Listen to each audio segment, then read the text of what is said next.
Me conta um pouco da tua história, o que te inspirou a seguir essa área de saúde? Então, né, eu tenho 29 anos, né, completei agora no último sábado. Eu passei na faculdade de medicina muito cedo, né, entrei com 18 anos, vim de uma cidade bem pequena, onde eu praticamente ainda não tinha nenhum contato, tipo assim, não tinha, ainda não tinha me assumido para minha família, ainda não tinha contato com outros gays, assim, era só um menininho que estudava, não fazia muita coisa. Aí eu conheci BH, né, em 2006, que eu cheguei aqui, comecei a fazer faculdade, e eu sempre gostei muito, assim, dessas áreas de que a gente lidava com populações vulneráveis. Nos ambulatórios, a gente chegou a atender, por exemplo, moradores de rua, teve contato com profissionais do sexo, eu sempre gostei mais dessas áreas com uma relevância social. Aí quando eu formei, trabalhei 2 anos, que eu ainda estava indeciso acerca da área que eu ia me dedicar, e eu optei pela infecto, porque tem 3 coisas que eu valorizo, que é o potencial de cura, né, que grande parte das doenças tem cura, ou são bem tratáveis, né, conseguem ter um tratamento com uma qualidade de vida muito importante e considerável. A questão da interação com o meio ambiente, né, com a natureza, a questão de vetores, de doença, e também a questão da relevância social, né, de atingir essas populações vulneráveis. E eu sempre, então, depois, desde que eu mudei para cá, eu fiquei inserido, né, no, digamos, meio gay. Tenho muitos amigos gays, lésbicas, transexuais, já participei de alguns processos de descoberta, inclusive de transexualidade, de amigos e amigas, e eu vi que é uma área que me encanta muito. E depois que eu me vi como profissional, eu vi o tanto que essa população ainda é marginalizada, inclusive por próprios colegas de profissão. Já vi demonstrações de preconceito, mesmo que veladas, tipo piadas de corredor, alguns julgamentos mesmo, tentativas de, sei lá, uns discursos meio inflamados, influenciados também por questões religiosas, e eu vi que é uma coisa que não deveria acontecer, mas que infelizmente acontece. E aí eu quis unir essas duas, e quando eu passei a fazer residência de infecto e atender no ambulatório, que eu vi que o tanto que a gente faz no ambulatório ainda é pouco, e essas pessoas têm muitas dúvidas, muitas questões para serem sanadas, e por isso eu resolvi criar esse canal, porque eu podia ajudar essas pessoas quando elas não estivessem no consultório, e outras pessoas que às vezes nem têm chance de chegar a um consultório de um médico que tem essa empatia, né? Porque se você se identifica com um profissional de saúde, se você se enxerga nele e o profissional se enxerga no lugar do paciente, é a hora que o melhor tratamento pode acontecer, né? Que envolve essa característica humana mesmo de se enxergar no lugar do outro e tentar fazer o melhor para ajudar. Então, acho que basicamente é isso. É interessante você tocar nesse assunto, porque eu vejo em muitos hospitais uma ausência de cuidado humanizado. Casos de médicos que nem sequer olham para a cara de um paciente. Para você, qual é a raiz desse problema? Eu acho que é um conjunto de fatores, mas os principais são a própria mercantilização, né, do cuidado médico, a mercantilização e glamorização da medicina, né? Muita gente entra na faculdade com a esperança de se formar e ficar rico, tipo assim, trabalhar 5 anos, já conseguir acumular fortunas, e isso usa a medicina como meio de ascensão social, de status, e isso muito tempo até foi verdade, mas hoje em dia a gente vê que não é. Medicina é uma profissão que você ganha razoavelmente bem, trabalha demais, mas você tem uma vida de classe média. Mas muita gente ainda entra nas faculdades deslumbrados achando que vai enriquecer, e depois, quando começa a trabalhar na realidade, não consegue, aquele objetivo fica frustrado.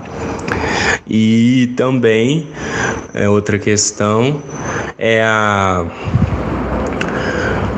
própria desorganização do sistema de saúde, né, que obriga os médicos, até os próprios bons médicos, às vezes têm uns comportamentos assim, tipo, inadequados, porque estão sobrecarregados, cargas de trabalho muito longas, péssimas condições de trabalho, muitas exigências, né. Hoje em dia tem um fantasma do processo, né, contra os médicos, do processo, desses processos legislativos e legais, aliás, e com isso o médico trabalha meio que assim, com medo do que pode acontecer, se fecha, Aí eu acho que junta tanto uma questão governamental, da desorganização do sistema de saúde, quanto essa glamorização da medicina. Pessoas que entram na medicina sem ter as qualidades essenciais para o médico, que é a sensibilidade, a empatia. Eu acho que essas duas coisas. E numa sociedade que vive sob pressão como a nossa, que se cobra demais, que você tenha muita coisa, tenha dinheiro, tenha status, tenha aquilo, as pessoas acabam cedendo e sofrem, e o paciente sofre mais ainda. Eu lembro quando eu vi o nome Doutor Maravilha no Facebook, eu imaginei algo referente à Mulher Maravilha. De onde veio a ideia do nome Doutor Maravilha? Tem alguma referência de super-herói ou não tem nada a ver com essa questão? Exatamente, você adivinhou. Doutor Maravilha é referência à Mulher Maravilha, né? Que é uma super-heroína, tipo assim, bem admirada pelos gays. E é legal. Eu queria dar um ar de super-herói, tipo um médico com um ar de super-herói, mas com uma referência gay, né? A referência gay, ao invés de pegar um homem, uma mulher. E uma das principais é a Mulher Maravilha. Aí tem a versão em inglês que é Wonder Doctor. E é um adjetivo, é um substantivo que eu uso muito também, maravilha, maravilhoso e afins. Legal. Rede social atualmente virou um palco para vários tipos de discursos preconceituosos, né? Inclusive você recentemente sofreu um desses ataques na sua página do Facebook. Muita gente que sofre esses ataques de homofobia, de racismo, de machismo, seja qual for a discriminação, acabam desistindo, saindo da internet, não conseguem lidar com esses absurdos. E o que você diria para essas pessoas que simplesmente desistem, que não conseguem lidar com isso? Qual o conselho que você dá para tentar tirar o melhor desse tipo de situação tão constrangedora? É difícil, mas no começo, porque eu sou meio esquentado, meio passional, aí no começo eu queria responder tudo, brigava, mas depois eu fui cansando e ver que não vale a pena, porque pra cada, tipo assim, uma pessoa que fala mal, tipo, existem 1000 que falam bem. Aí eu passei a deixar de lado, eu falei, eu já tenho tão pouco tempo, queria me dedicar tão mais, então o tempo que eu tenho, eu vou me dedicar para as pessoas que gostam e que precisam do trabalho que eu venho fazendo. E deixo esses trolls, esses comentários ruins pra lá, que às vezes vem de lugares que a gente até menos espera, né? Que é o mundo médico e tudo. Mas é isso, aprendi a ignorar, não vale a pena. Recentemente eu publiquei uma história de um leitor do blog que fala sobre um preconceito que ele sofreu quando ele foi doar sangue. Fizeram a triagem e na triagem ele informou que é casado com um homem. E sendo assim, falaram que ele não poderia doar sangue porque ele está dentro de um grupo de risco por ele ser homossexual. E eu já ouvi diversas histórias referente a isso, de gay que foi tentar doar sangue e não conseguiu. Enfim, há ainda esse preconceito com homossexuais devido à doação de sangue. O que você acha sobre isso? Sim, tem sim. Coincidentemente foi até o meu post de ontem, tem uma portaria 198, que prevê que um homem que tenha tido sexo com outro homem nos últimos 12 meses não pode doar sangue, porque pertence essa justificativa ultrapassada a grupo de risco, sendo que esse conceito não existe mais. Não existe mais grupos de risco, existe comportamento de risco. Um hétero que passa sexo sem preservativo, ele tem muito mais chance de se infectar que um gay que usa preservativo. Então, é um conceito totalmente ultrapassado, só contribui para aumentar o estigma, o preconceito, e os estoques dos bancos de sangue estão cada vez mais baixos. Uma parcela da população importante quer ajudar e ela não pode exercer esse direito. Então é uma coisa que tem que ser revista, inclusive já existiu um projeto de lei pelo deputado Jean Willis para tentar mudar isso. É uma coisa que não faz sentido algum. Com todas as notícias e pesquisas relacionadas à PrEP nos dias de hoje, não é difícil achar alguns homens homossexuais que simplesmente esquecem a camisinha para prevenir o HIV. Então, quão bem a camisinha protege homens gays do HIV? E por que você acha que, mesmo com tantas informações a respeito de outras doenças, mesmo assim algumas pessoas insistem em fazer um sexo sem preservativo? Existe algum tipo de desculpa porque é melhor, ou porque preservativo incomoda, ou é porque existe ainda uma falta de educação sexual para essas pessoas? Então, se a pessoa usa o preservativo da maneira correta, a chance de se infectar é praticamente nula, né? Pelo menos em relação ao HIV. Outras doenças que tem a área lá exposta que não é coberta pelo preservativo, tipo sífilis, pode transmitir mesmo assim, HPV, mas se usar da maneira correta não tem problema.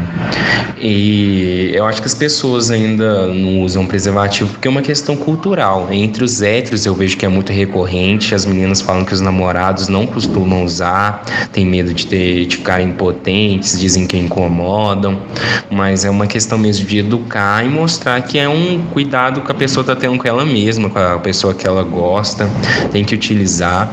Mas existem também umas correntes, assim, não posso dizer filosóficas, mas de comportamento mesmo, que as pessoas acham que o sexo tem que ser sem preservativo, né, bareback. E até nos Estados Unidos a gente tem o movimento Truvada Horror, que são as pessoas que tomam truvada para poder praticar o bareback, que eu não julgo. Por isso que eu acho que a PrEP tem seu lugar, porque é mais uma maneira de evitar que as pessoas se infectem, e a nossa obrigação como médico é fazer o nosso melhor pelo paciente. Se o paciente vai fazer sexo protegido de qualquer maneira, é um direito dele ter acesso à PrEP. O governo parece que ia liberar a PrEP para alguns grupos de risco acrescido, e eu acho que ela também tem que ser disponibilizada na farmácia para quem não está nesses grupos, mas quer usar e quer pagar por isso. Eu acho que é isso, tem as duas coisas. Eu, como médico, eu me deixo só no papel de ajudar. O caminho que a pessoa seguir, eu vou tentar ajudar para ela fazer da maneira mais saudável possível. Bem, Marcos, algumas pessoas ainda têm dúvidas e não entendem muito bem a questão de carga viral indetectável. Então, explica um pouco sobre isso. Carga viral indetectável é quando, depois de um tempo de tratamento, a quantidade de vírus circulante na corrente sanguínea é tão baixa que o exame não consegue detectar. O limite dos exames hoje em dia é 45 cópias. E então, se a pessoa tem uma carga menor que isso, o resultado fica carga viral indetectável. E isso diminui muito a chance da pessoa transmitir a doença, fica praticamente nula. E de progressão mesmo, a pessoa fica com o vírus, mas não desenvolve a queda da imunidade, na maioria das vezes, não desenvolve o quadro de AIDS. E geralmente, quando a pessoa inicia o tratamento, é esperado que ela atinja a carga viral indetectável em 6 meses. E se ela não atingir, você tem que pensar que pode estar tendo alguma falha de tratamento, avaliar uma troca de medicação. E é interessante que já foi provado que quem tem carga viral indetectável não transmite o vírus, né? Mesmo em relações sem preservativo. Isso é muito importante para os casais sorodiscordantes. Bom, Marcos, até o começo da década de 90, por aí, o HIV ele levava à morte em um prazo relativamente curto. Hoje em dia, atualmente, qual o tempo de sobrevida de um indivíduo portador do HIV? Antigamente, na década de 80, no início da epidemia, quando ainda não tinha muitas drogas disponíveis, ou só tinha uma, que era o AZT, e a maioria das pessoas já era descoberta já na fase de imunodeficiência, né, de AIDS mesmo. Eles morriam muito rápido, tipo assim, no prazo de 3 anos, 5 anos ou menos. Mas hoje em dia a população tem em média a mesma expectativa de vida da população em geral, e acaba que os homens que vivem com HIV estão vivendo mais do que os homens que não têm, porque a gente sabe que culturalmente o homem não vai muito ao médico, né? E quando a pessoa se torna soropositiva, aí os homens passam a ir mais ao médico, passam a cuidar mais da saúde, evitar excessos, evitar droga, fazer mais exercício, cuidar da alimentação, aí com isso, e também ter diagnóstico mais precoce de outras doenças, né? De doenças cardiovasculares, degenerativas, câncer, e aí assim eles acabam vivendo mais por adotar um estilo de vida saudável e por irem mais ao médico. Então a expectativa de vida é igual ou maior. Que cuidados devem ser tomados para garantir que o preservativo, tanto masculino quanto feminino, seja usado de uma forma correta? E por que em algumas situações o preservativo estoura durante o sexo? E o que fazer quando isso acontece? Essa pergunta é interessante, porque já foi provado que na maioria das vezes não é defeito de fabricação. Já aumentaram, tipo assim, não sei quantas mil vezes, 30 mil vezes, sei lá, o látex, e viram que ele não tem poro, então não tem como passar o vírus, e ele é bem resistente. É problema de armazenamento, a gente que deixa dentro do bolso muito tempo, dentro do porta-luvas do carro, dentro da carteira, e gente que não sabe colocar, né? O pênis tem que estar ereto, você tem que apertar a ponta do preservativo para tirar o ar e ir colocando devagar. E usar lubrificante também ajuda muito. Lembrando que o preservativo masculino, como ele só cobre o corpo e a glande do pênis, então ainda fica suscetível a outras doenças, como HPV, herpes, sífilis, porque não cobre toda a área genital. Já o feminino cobre mais. Então é o jeito certo de se colocar, de se armazenar. E caso a camisinha estoure e você não consiga saber o status sorológico do parceiro, fazer um teste, às vezes é um profissional do sexo, ou às vezes